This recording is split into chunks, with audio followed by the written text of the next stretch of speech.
ವಾದಿರಾಜರ ಕೃತಿಯಾದಂತಹ ಮುಖ್ಯ ಪ್ರಾಣಾಷ್ಟಕದಲ್ಲಿ ನಮ್ಮೆಲ್ಲರ ಜೀವನಕ್ಕೆ ಅತ್ಯಮೂಲ್ಯವಾದಂತಹ ರೀತಿಯಲ್ಲಿ ಉಪಕಾರಿಗಳಾದಂತಹ ವಾಯುದೇವರ ಚರಿತ್ರೆಯನ್ನ, ವಾಯುದೇವರ ಸ್ತೋತ್ರವನ್ನ ನಡೆಸುವವರಾಗುತ್ತಾ ಹನುಮಂತ ದೇವರ ಸ್ತೋತ್ರವನ್ನ ಅವರು ಮಾಡಿದ್ದಾರೆ. ಸ್ವಾಮಿನ್ ರಾಮ ಪದಾಬ್ಜ ಭೃಂಗ ತದವ ಶ್ರೀಮನ್ ಹನುಮನ್ ನಮಃ. ಹನುಮಂತ ದೇವರೇ, ನೀವು ರಾಮ ಪದಾಬ್ಜ ಭೃಂಗ, ರಾಮದೇವರ ಪಾದ ಕಮಲಗಳಲ್ಲಿ ದುಂಬಿಯಂತಾಡುವವರಾದ್ರಿಂದ ಅಂಥ ನಿಮಗೆ ನಮಸ್ಕಾರ ಅಂತ ಅದನ್ನು ಮುಂದುವರೆದು ಹೇಳ್ತಾ ಇದ್ದಾರೆ ಅವರು. ಸೇವಾಭಿಹಿ ಪರಿತುಷ್ಟಧೀಹಿ ಕವಿಜನೈರ್ಗೇಯಾಭಿರಾದ್ಯ ಪುಮಾನ್ ಬ್ರಹ್ಮಾಣಂ ಕಿಲ ಭಾವಿನಂ ಸಮತನೋತ್ ಸಂತಂ ಭವಂತಂ ಪ್ರಭು.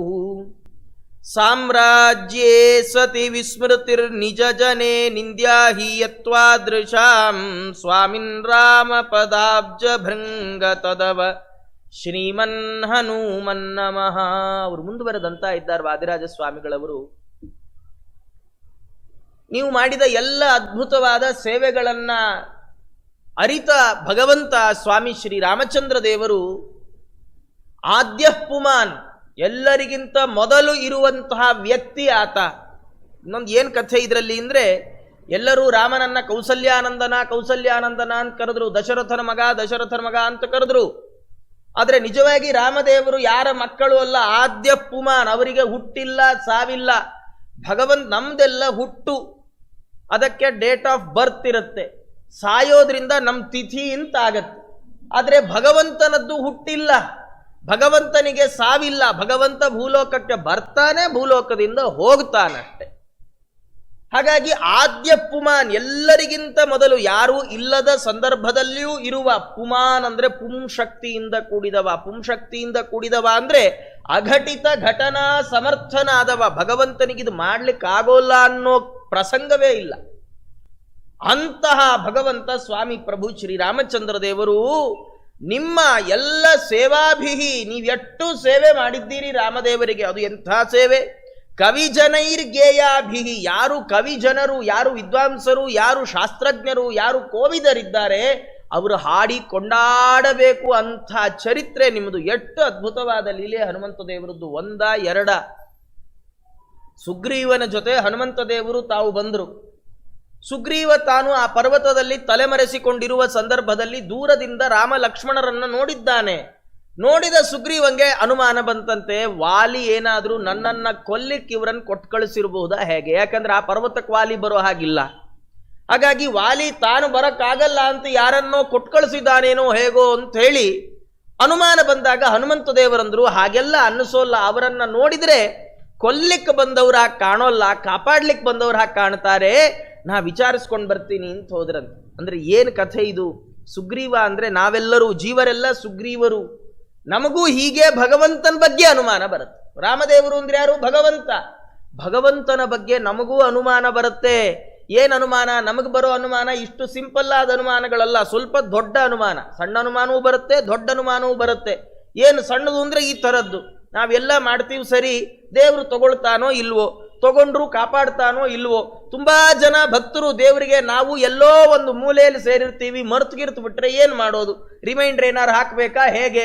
ಎಷ್ಟು ದಿವಸ ಮಾಡಿದ್ರೆ ದೇವ್ರಿಗೆ ಹೋಗುತ್ತೆ, ಒಂದು ದಿವಸ ಮಾಡಿದ್ರೆ ಹೋಗುತ್ತೋ, 2 ದಿವಸ ಮಾಡಿದ್ರೆ ಹೋಗುತ್ತೋ, ಇವೆಲ್ಲ ಚಿಕ್ಕ ಪುಟ್ಟ ಅನುಮಾನಗಳಾದ್ರೆ ದೊಡ್ಡ ದೊಡ್ಡ ಎತ್ತರದಲ್ಲಿರೋರ್ಗೆ ಎತ್ತರದ ಅನುಮಾನ, ಬೇರೆ ಬೇರೆ ಥರದ ಅನುಮಾನಗಳು ಬಂದು, ದೇವರಿಗೆ ಗುಣ ಇದೆಯೋ ಗುಣ ಇಲ್ವೋ, ದೇವರಿಗೆ ಕೆಲವೇ ಗುಣ, ಒಬ್ಬೊಬ್ಬರು ಒಂದೊಂದು ಥರ ಹೇಳಿದ್ರು. ಕೆಲವರ ಪ್ರಕಾರ ದೇವರಲ್ಲಿ ಯಾವ ಗುಣಗಳಿಲ್ಲ, ಕೆಲವ್ರ ಪ್ರಕಾರ ದೇವರಿಗೆ ಗುಣ ಇದೆ, ಆದ್ರೆ ಎಷ್ಟು ಅಂದ್ರೆ 8 ಗುಣ ದೇವರಿಗೆ, ಮನುಷ್ಯರಲ್ಲೇ ಜಾಸ್ತಿ ಇರುತ್ತೆ. ಹೀಗೆಲ್ಲ ಒಬ್ಬೊಬ್ಬರಿಗೆ ಒಂದೊಂದು ಅನುಮಾನ ಬಂತು. ಈ ಎಲ್ಲ ಅನುಮಾನಗಳನ್ನ ಪರಿಹಾರ ಮಾಡಲಿಕ್ಕಾಗಿ ಅದೇ ವಾಯುದೇವರು ಆಚಾರ್ಯ ಮಧ್ವರಾಗಿ ಭೂಲೋಕಕ್ಕೆ ಬರಬೇಕಾಯಿತು.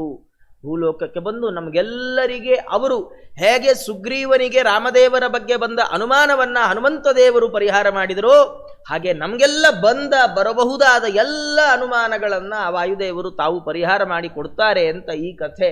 ಇಷ್ಟಾಗಿ ಸುಮ್ಮನೆ ಆಗ್ಲಿಲ್ಲ. ಹನುಮಂತ ದೇವರಲ್ಲಿ ಹೋದ್ರೆ ರಾಮಾಯಣ ವರ್ಣನೆ ಮಾಡುತ್ತೆ, ಬಹುವ್ಯಾಹರತಾನೇನ ನಕಿಂಚಿದಪಶಬ್ದಿತಂ. ರಾಮದೇವರು ಹನುಮಂತ ದೇವರು ಹೋದ್ರು. ಹನುಮಂತ ದೇವರು ಹೋಗಿ ರಾಮದೇವರ ಹತ್ರ ಕೈ ಮುಗಿದು ನಿಂತುಕೊಂಡು ಎಲ್ಲ ಬಗೆಯಲ್ಲಿ ಸ್ತೋತ್ರಗಳನ್ನ ಮಾಡಿ ಅವರ ಪರಿಚಯವನ್ನ ಕೇಳಿದವರಂತೆ ಮಾಡಿದ ಮೇಲೆ ರಾಮದೇವರು ಪಕ್ಕದಲ್ಲಿದ್ದ ಲಕ್ಷ್ಮಣಂಗಂದ್ರಂತೆ, ನೋಡು ಲಕ್ಷ್ಮಣ, ಇಷ್ಟೊತ್ತು ಹನುಮ ಮಾತಾಡಿದ, ಆದ್ರೆ ಒಂದು ಅಪಶಬ್ದ ಪ್ರಯೋಗ ಮಾಡಲಿಲ್ಲ ಈತ.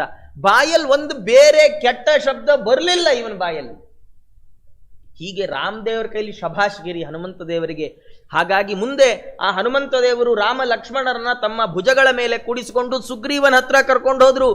ಅಗ್ನಿ ಸಾಕ್ಷಿಯಾಗಿ ಸಂಧಾನ ಮಾಡಿಸಿದ್ರು, ಸಖ್ಯ ಮಾಡಿಸಿದ್ರು ಸುಗ್ರೀವನಿಗೆ ರಾಮದೇವರಿಗೆ. ಜೀವ ಭಕ್ತರನ್ನ ಭಗವಂತನ ಬಳಿ ಸೇರಿಸುವ ಜವಾಬ್ದಾರಿ ನಂದು ಅಂತ ತೋರಿಸಿದ್ರಂತ ಹನುಮಂತ ದೇವರು.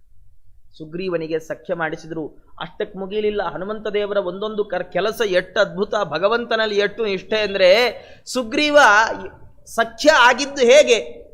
ಸುಗ್ರೀವನಿಗೆ ರಾಮದೇವರು ಉಪಕಾರ ಮಾಡಬೇಕು. ಏನು ಉಪಕಾರ? ವಾಲಿಯನ್ನ ಸಂಹಾರ ಮಾಡಿ ಕೊಡಬೇಕು. ಅದಕ್ಕೆ ಪ್ರತಿಯಾಗಿ ಸುಗ್ರೀವ ತಮ್ಮ ಕಪಿಸೈನ್ಯದ ಎಲ್ಲ ಸಹಕಾರದಿಂದಾಗಿ ಸೀತಾದೇವಿಯರನ್ನು ಅನ್ವೇಷಿಸಿ ಕೊಡ್ತೇನೆ ಅಂತ ಮಾತು ಕೊಟ್ಟ. ರಾಮದೇವರು ಆ ಮಾತಿನಂತೆ ತತ್ಕ್ಷಣದಲ್ಲಿಯೇ ವಾಲಿಯನ್ನ ಸಂಹಾರ ಮಾಡಿಬಿಟ್ರು. ಆದರೆ ಸುಗ್ರೀವ ಮರೆತು ಕೂತ. ಭಗವಂತ ಭಕ್ತರ ಅಭೀಷ್ಟಗಳನ್ನ ಪೂರೈಸಿದ್ರು, ಭಕ್ತರು ಭಗವಂತನನ್ನ ಮರೆತು ಕೂತ್ಕೊಳ್ತಾರೆ ಅಂತ ಮರೆತು ಬಿಟ್ಟ. ಆಗ ಮತ್ತೆ ಕಿವಿ ಹಿಂಡಿದ್ದಿದೆ ಹನುಮಂತ ದೇವರು.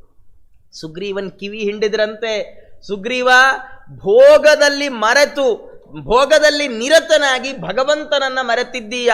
ಭಾಗ್ಯವನ್ನೇ ದೊಡ್ಡದು ಅಂತ ಭಾವಿಸಿ ಭಾಗ್ಯ ಕೊಡುವ ಭಾಗ್ಯದಾತ ಭಗವಂತನನ್ನ ನೀ ಮರೀತಾ ಇದ್ದೀಯಾ. ಇದು ಸರಿಯಲ್ಲ. ಕುತ್ತಿಗೆ ಹಿಡಿದು ನಿನ್ನ ಕಿವಿ ಹಿಂಡಿ ನಿನ್ನ ಕೈಲಿ ಕೆಲಸ ಮಾಡಿಸ್ಬೇಕಾಗತ್ ನೋಡು ಅಂದ್ರು ಹನುಮಂತ ದೇವರು. ಅಷ್ಟರಲ್ಲಿ ಲಕ್ಷ್ಮಣನು ಬಂದ ರಾಮದೇವರ ಸಂದೇಶ ತಗೊಂಡು ಅಂತ ಎಲ್ಲ ಕಥೆಗಳನ್ನು ರಾಮಾಯಣ ನಮ್ಗೆ ಹೇಳುತ್ತೆ. ಇಷ್ಟಕ್ಕೆ ಮುಗಿಲಿಲ್ಲ. ಎಷ್ಟು ಸೇವೆ ಹನುಮಂತ ದೇವರದ್ದು ರಾಮದೇವರಿಗೆ. ಇಷ್ಟೇ ಮುಗಿಲಿಲ್ಲ. ಎಲ್ಲ ಕಪಿಗಳ ಜೊತೆ ಹನುಮಂತ ದೇವರನ್ನ ಕೊಟ್ಟು ದಕ್ಷಿಣ ದಿಕ್ಕಿಗೆ ಕಳುಹಿಸಿದ್ದಾನೆ ಸುಗ್ರೀವ. ದಕ್ಷಿಣ ದಿಕ್ಕಿಗೂ ಬಂದ್ರೆ ಅವ್ರಿಗಲ್ಲೊಂದು ರಕ್ಷಬಿಲ ಅಂತ ಒಂದು ಮಯಾಸುರನಿಂದ ನಿರ್ಮಿತವಾದ ಅತ್ಯದ್ಭುತವಾದ ಒಂದು ಗುಹಾ ಬಿಲ ಸಿಕ್ಕಿದೆ.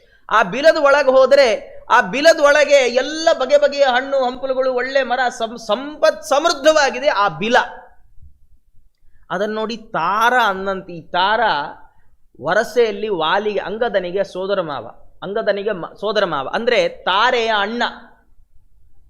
ಯಾವ ಅಂಗದನ ತಾಯಿಯಾದ ತಾರೆ ಇದ್ದಾಳೆ ಆಕೆಯ ಅಣ್ಣ ಈ ತಾರ.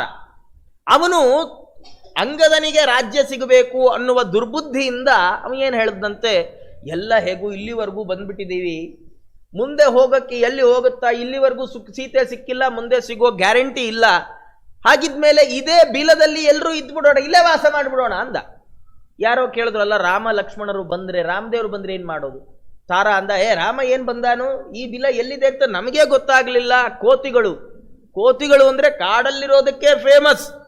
ಕಾಡಲ್ಲಿ ಇದ್ದು ಪಳಗಿದ ನಮಗೆ ಈ ಬಿಲ ಎಲ್ಲಿದೆ ಗೊತ್ತಾಗ್ಲಿಲ್ಲ ಅಂದ್ರೆ ನಾಡಲ್ಲಿರೋ ಮನುಷ್ಯರಿಗೆ ಏನ್ ಗೊತ್ತಾದೀತು? ಯಾರು ಬರಲ್ಲ ಅಂದ ತಾರ. ಎಲ್ಲ ನಿರ್ಧಾರಕ್ಕೆ ಬಂದೇ ಬಿಟ್ರು. ಹಾಗೆ ಆಗೋದು. ಸೀತಾನ್ವೇಷಣೆಯ ಕೆಲಸವನ್ನ ಕೈಬಿಟ್ಟು ಇದೇ ಬಿಲದಲ್ಲಿ ಎಲ್ಲ ಸುಖವಾಗಿದ್ದು ಬಿಡೋಣ ಅಂತ ರಾಮದೇವರಿಗೆ ಕೈ ಕೊಟ್ಟು ಈ ಬಿಲದಲ್ಲಿ ಸುಖವಾಗಿರೋಣ ಅನ್ನೋ ನಿರ್ಧಾರಕ್ಕೆ ಬಂದಾಗಲೂ ಮತ್ತೆ ಅದನ್ನ ಪ್ರತಿಭಟಿಸಿದ ಏಕೈಕ ವ್ಯಕ್ತಿ ಹನುಮಂತ ದೇವರಂತಾರೆ. ನಿರ್ಣಯದಲ್ಲಿ ಆಚಾರ ಮಾತು ಹೇಳ್ತಾರೆ, ಧ್ರುವಂ ಫಲೇನಾಪಿಹಿ ಕಾರಯಾಮಿ. ನೀವು ನಾನು ಹೇಳಿದ ಈ ಸೀತಾನ್ವೇಷಣೆಯನ್ನ ಮಾಡದೆ ರಾಮದೇವರಿಗೆ ನೀವೇನಾದರೂ ಅವಮರ್ಯಾದೆಯನ್ನ ತೋರಿಸಿ ಅವರನ್ನ ತಿರಸ್ಕಾರ ಮಾಡಿ ಇದೇ ಬಿಲದಲ್ಲಿ ಉಳಿತೀರಿ ಅಂತದೆ ನಿಮ್ಮ ನಿರ್ಧಾರ ಆದರೆ ನಾನು ಬಲಪ್ರಯೋಗ ಮಾಡಿಯಾದರೂ ಈ ಕೆಲಸ ನಿಮ್ಮ ಕೈಲಿ ಮಾಡಿಸ್ತೀನಿ ಅಂದ್ರಂತ ಹನುಮಂತ ದೇವರು. ಈ ಹನುಮಂತ ದೇವರ ವಾರ್ನಿಂಗ್ಗೆಲ್ಲ ಹೆದರಿದ್ರು ಕಪಿಗಳು. ಹಾಗಾದ್ರೆ ಬೇಡಪ್ಪ, ಹೊರಡೋಣ ಅಂತ ಸಮುದ್ರ ತೀರಕ್ಕೆ ಬಂದಿದ್ದಾರೆ. ಸಮುದ್ರ ತೀರಕ್ಕೆ ಬಂದ್ರೆ ತೀರಿತ ತಾಪತ್ರಯ ಇಲ್ಲ, ದೊಡ್ಡ ಸಮುದ್ರ ದಾಟಬೇಕಿತ್ತು. ಆ ಸಮುದ್ರವನ್ನ ಅನಾಯಾಸವಾಗಿ ಉಲ್ಲಂಘನೆ ಮಾಡಿದ್ದಾರೆ. ಉಲ್ಲಂಘ್ಯ ಸಿಂಧೋ ಸಲೀಲಂ ಅಂತಾರೆ. ಲೀಲಾಜಾಲವಾಗಿ ಸಮುದ್ರವನ್ನ ಉಲ್ಲಂಘನೆ ಮಾಡಿದ್ರು. ಸೀತಾದೇವಿಯರನ್ನ ಕಂಡಿದ್ದಾರೆ. ಸೀತಾದೇವಿಯರ ಜೊತೆ ಮಾತಾಡಿದ ಮೇಲೆ ಸೀತಾದೇವಿಯರು ಕೇಳಿದ್ರನ್, ಅಮ್ಮ ಭಾರಿ ಹೊಟ್ಟೆ ಹಶ್ವಾಗ್ತಾ ಇದೆ, ನಿನ್ನ ನೋಡ್ಬೇಕು ಅಂತ ಹೇಳಿ ಏನೂ ತಿಂದಿಲ್ಲ ನಾನು, ಹಾಗಾಗಿ ಏನಾರು ಒಂಚೂರು ಹಣ್ಣು ತಿನ್ನಕ್ಕೆ ಅನುಮತಿ ಕೊಡು ಅಂದ್ರಂತ. ಸೀತಾದೇವಿಯರಂದ್ರಂತೆ, ನೋಡು ಮರ ಗಿರ ಹತ್ಬೇಡಪ್ಪ, ಕೆಳಗೆ ಬಿದ್ದಿರೋ ಹಣ್ಣು ಆರಿಸ್ಕೊಂಡು ತಿನ್ಕೊಂಡು ಹೋಗ್ಬಿಡು ಅಂದ್ರಂತ. ಹನುಮಂತ ದೇವರಾಯ್ತು, ನೀ ಹಿಂಗಂದೆಲ್ಲ ಸರಿ ಆಯ್ತು ಅಂತ ಹೇಳಿ ಮರದಿಂದ ಮರಕ್ಕೆ ಹಾರಿ ಇಡೀ ಅಶೋಕ ವನವನ್ನ ಧ್ವಂಸ ಮಾಡಿದ್ದಾರೆ. ಆದ್ರೆ ಇಡೀ ಅಶೋಕವನ ಧ್ವಂಸ ಆದ್ರೂ ಒಂದು ಮರ ಏನೂ ಆಗ್ಲಿಲ್ಲ, ಸೀತಾದೇವಿ ಕೂತ ಮರ. ಇಡೀ ಅಶೋಕವನ ಧ್ವಂಸ ಮಾಡಿದ್ರೆ ಸುದ್ದಿ ರಾವಣಂಗೆ ಹೋಯ್ತು. ಆ ರಾವಣಂಗೆ ಭಾರಿ ಪ್ರಿಯವಾದ ವನ ಅಶೋಕವನ. ಅವನಂದ, ಒಂದು ಕೋತಿ ಹೀಗೆ ಮಾಡ್ತು ಅಂತ ಹೇಳಿ ಬಂದು ನನ್ನ ಹತ್ರ ಹೇಳ್ತೀರಿ, ನಿಮ್ಗೆಲ್ಲ ನಾಚಿಕೆ ಆಗಬೇಕು ಅಂದ ರಾವಣ. ಅವರಂದ್ರು, ಅದು ಕೋತಿ ಅಲ್ಲ, ಯಾರ್ಯಾರು ಆ ಅಶೋಕವನದ ರಕ್ಷಣೆಗೆ ನಿಂತಿದ್ರಲ್ಲ, ರುದ್ರವರದಿಂದ ಅವಧ್ಯರಾದ ನಮ್ಮವರು, ಅವ್ರನ್ನೆಲ್ಲ ಕೊಂದು ಆಗೋಗಿದೆ, ಅಂಥ ಕೋತಿ ಅದು, ಅದಕ್ಕಾಗಿ ನಿಮ್ಮ ಹತ್ರ ಬಂದು ಹೇಳಿದ್ವಿ. ಅಂದ್ರೆ ರಾವಣನಿಗೆ ಎಷ್ಟು ಭಯ ಆಯಿತು ಅಂದ್ರೆ ಅವನೊಂದು ಸೈನ್ಯ ಕೊಟ್ಟು ಕಳಿಸಿದ್ನಂತೆ. ಎಷ್ಟು ದೊಡ್ಡ ಸೈನ್ಯ ಕೊಟ್ಟು ಕಳಿಸ್ದ ಅಂತ ಸುಂದರಕಾಂಡದಲ್ಲಿ ಆಚಾರ ಉಲ್ಲೇಖ ಮಾಡ್ತಾರೆ. 80 ಕೋಟಿ ಯೂಥಪಂ ಪುರಸ್ಸರ ಅಷ್ಟಕಾಯುತಂ. 80 ಕೋಟಿ ಯೂಥಪರು ಅಂದ್ರೆ ಸೇನಾ ನಾಯಕರು. 80 ಅಂದ್ರೆ 80. 80 ಕೋಟಿ ಸೇನಾ ನಾಯಕರು. ನಾಯಕ ಆದ್ಮೇಲೆ ಸೇನೆ ಇಲ್ಲದೆ ಇರುತ್ತೇನು? ಆ 80 ಕೋಟಿ ಸೇನಾ ನಾಯಕರು, ಅವರಿಂದ ಒಬ್ಬೊಬ್ಬರಿಂದ ಇಟ್ಟಿಟ್ಟಿಟ್ಟು ಸೈನ್ಯ. ಇಂಥ ದೊಡ್ಡ ಸೈನ್ಯ ಯಾಕೆ ಕೊಟ್ಟು ಕಳಿಸ್ದ? 3 ಮರ ಮುರಿದಿರೋ ಕೋತಿನ ಹಿಡ್ಕೊಂಬರಕ್ಕೆ. ಅಂದ್ರೆ ರಾವಣನಿಗೆ ಹನುಮಂತ ದೇವರ ಬಗ್ಗೆ ಇದ್ದ ಭಯ ಎಷ್ಟು ಅಂತ ಗೊತ್ತಾಗತ್ತೆ. ಕಳಿಸಿದ್ರೆ ಹನುಮಂತ ದೇವರು ಏನ್ ಮಾಡಿದ್ರು ಗೊತ್ತೇನು? ಹನುಮಂತ ದೇವರು ಯುದ್ಧ ಮಾಡಿ, ಏನ್ ಯುದ್ಧ ಮಾಡಿದ್ರು? ಎಲ್ರನ್ನ ತಮ್ಮ ಅಂಗೈಯಲ್ಲಿ ಹೊಡೆದುಕೊಂಡ್ರಂತೆ. ಅಂದ್ರೆ ಕಪಾಳಕ್ಕೆ ಹೊಡೆದ್ರೆ ಸತ್ರು ಎಲ್ಲ ಅಂತ ಅರ್ಥ. ತಲಪ್ರಹಾರ ಚೂರ್ಣಿತಾನಂತ. ಹಾಗೆಲ್ಲರನ್ನು ಸಂಹಾರ ಮಾಡಿದ್ರು. ಅಕ್ಷಕುಮಾರ ಬಂದ, ಹನುಮಂತ ದೇವರು ವಿಚಾರ ಮಾಡಿದ್ರ,